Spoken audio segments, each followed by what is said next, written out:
The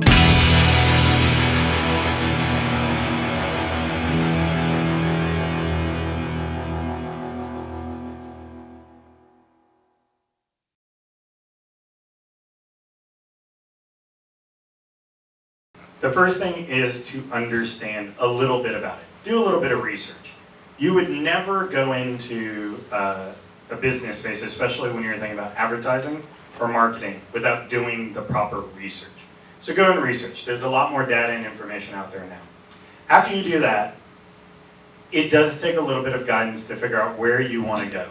So there's passive engagements in esports and gaming, there's active engagements, and it really goes, it's related to which do you want to achieve. So some people just want to achieve reach. They say, just put me in front of the biggest audience, my product's good enough, that's going to be good enough. Great. You can do sponsorships. You can find an esports team, it's really, really good, either growing or already established, and there are rate cards that you can get to advertise and sponsor in their content, on their jersey, everything you understand. What does that usually cost? Really ranges. So this is being set up now. There haven't been a lot of places to find information about this, like yup.gg. It depends on what you're talking about. If it's a franchise league that's more established, then you really are getting into high numbers, like hundreds of thousands, millions of dollars USD. If you're talking about what time frame? What's that, sir? What time frame? Like a year. So you can think of it like a sponsorship like you would any other product. There are also things that are more interactive. So you can have people do product placement within their content.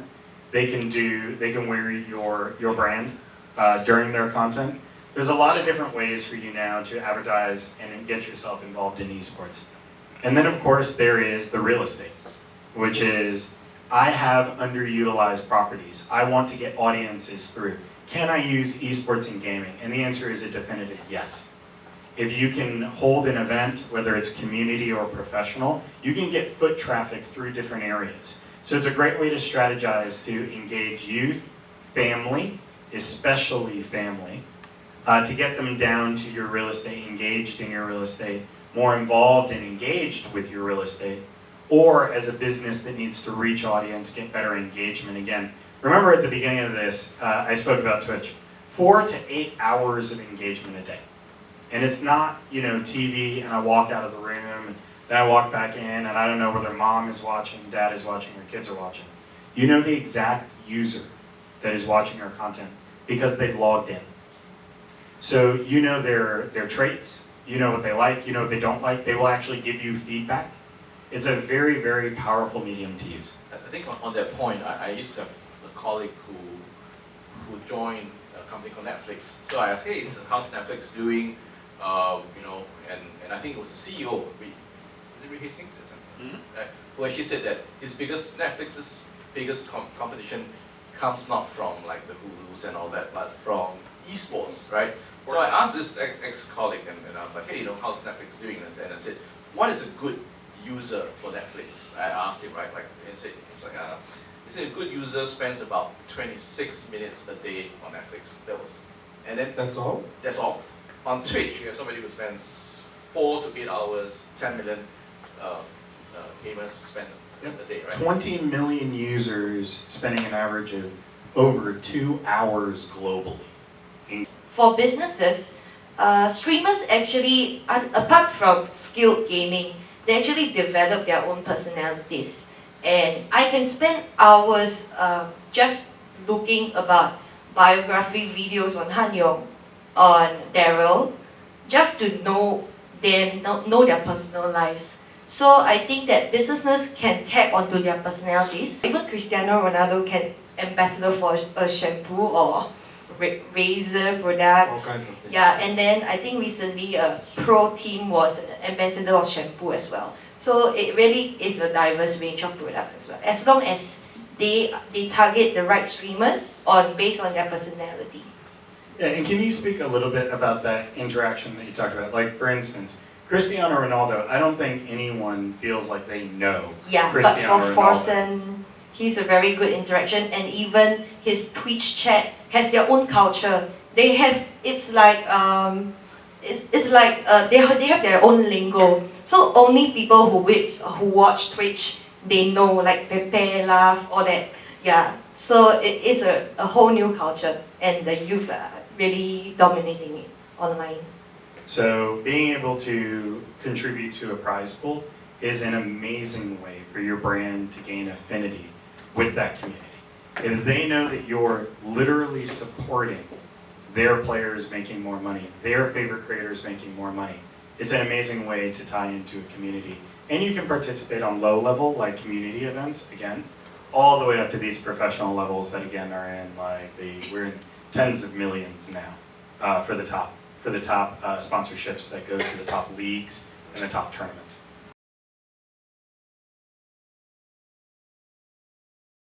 So first I'll go positive. 2 campaigns that worked really well. One of them that you're going to all be very comfortable with, one that's going to be a bit strange. The one that's a bit strange, Old Spice. How did Old Spice authentically reach out to gamers without saying, you guys stink and you need my product because I've been in a hall with you before? Seriously, use Old Spice. They released a live streamer into the woods with a GoPro on his head, and the chat decided what he did.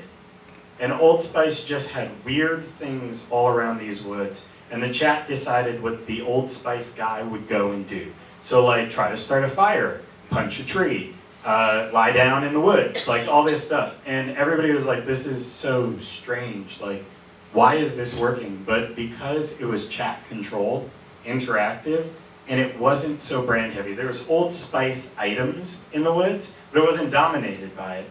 Everybody just walked away going like, I think I love Old Spice. Like, and you think about what that is. Subliminal. What's that? Is subliminal messaging? A little bit of subliminal, a little bit of I understand your community and I'm having fun with it, which is more important. Like, I'm just having fun with it. We're a deodorant company. Like, the only thing I can do is say that you may smell better. That's about it. So instead, I connect with you. And now one that's a lot more recognizable, Geico. Geico is an insurance company. I'm not sure it's here, but it's definitely North America. It's mostly car insurance, home insurance, motorcycle and boat insurance. And what they did was they sponsored an upcoming game, just a tournament. And they didn't overdo it, but they had Geico Play of the Day, Geico Most Valuable Player, and then they have a cartoon gecko as their main kind of mascot. And the gecko would just appear at random times and kind of like dip his head and look around and then disappear. And that was, again, a very easy, non-invasive, not in your face interaction that took, hey, I understand that you're up and coming. You don't have a lot of professional tournaments. So we'll sponsor one for you. Give, I think it was maybe a $50,000 total prize pool into the entire thing. And what they found was over 70% of the people that watched that tournament went to the Geico website. And they had follow through and purchasing in a number that I can't give you publicly. But the fact is, like, there's no differentiator in insurance. It's just pricing wars. And Geico is able to authentically engage, support, and get a lot of follow through and ROI. Inauthentic is when, and I'm not going to name a brand for this one, but basically when you run a commercial that interrupts the content that you're watching. So it's like you're in the middle of a tournament, a MOBA tournament, and all of a sudden, there's a slight break in the action, and then some incredibly hot model breaks through a waterfall holding like a product outside in front of them. Like, yeah, that works on TV, where the whole point is, I just need to get your attention. Like, I've got a 1-minute spot in the content that you're trying to watch. If I don't get your attention right away, then I'm not top of your mind when you go and you shop. So that's a very TV way to think about things. Like, I don't care whether you liked the commercial. The point is, when you go to the grocery store, you stand in front of a shelf with 100 items on it. The one that you look at that you recognize is from a commercial. So you can't differentiate between the products. You remember mine, you grab it and you go. That works for old media. In new media, all that's going to lead to, this like weird, shocking image, is a community memeing you on every social media platform and pretty much killing your product. So inauthentic is, I didn't try to understand you. I didn't try to understand your community. I definitely know nothing about gaming and esports. And all I'm trying to do is distract you. Doesn't work anymore.